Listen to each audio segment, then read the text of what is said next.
Good morning. Here is today's word of blessings for you. Revelation 2:8-11. To the angel of the church in Smyrna write.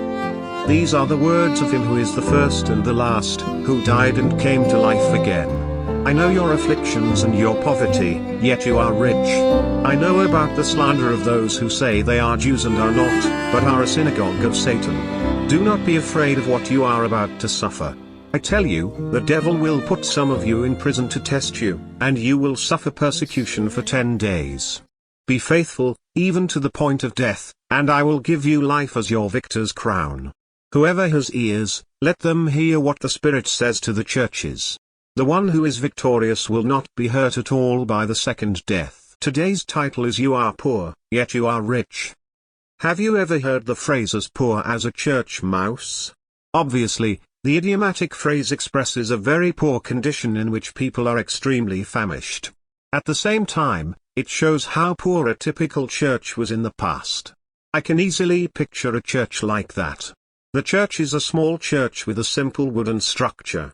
It normally has a small podium in front of several rows of wooden pews that can accommodate not a lot of people. They might or might not have an old organ. A few people gather on Sunday for short and simple worship. After worship, people including a preacher immediately vacate the church, leaving only the hollow emptiness that usually fills the church. Even a mouse can't find anything to feed itself at such a church. A typical old church used to be so poor and weak, at least physically.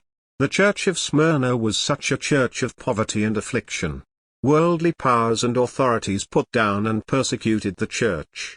It seemed that the church was at the mercy of such bigger and stronger ungodly worldly power. But thank God, the Lord who died and came to life again was watching closely all of their sufferings. He knows what it's like to be poor and afflicted, and tested and imprisoned like no one else. He himself went through all of it and overcame it in the end. And he says to the church of poverty and affliction, be faithful, even to the point of death, and I will give you life as your victor's crown. He is assuring that a church or a people of God who persists in the same poverty and afflictions that the Lord went through will eventually receive the victory as the Lord received. In my short pilgrimage on this earth, I have personally experienced a similar grace and reward from the Lord many times. I am sure that all genuine churches of Christ and believers share the same experience. But it's okay even if you never had such experience in your own pilgrimage, for that was just a foretaste of the richer graces and blessings that are coming. So how poor and afflicted are you? Do you feel small and insignificant before the worldly powers that threaten and torment you? Look to the Lord Jesus in the heavenly temple. He is watching closely at you, holding the crown of victory for you.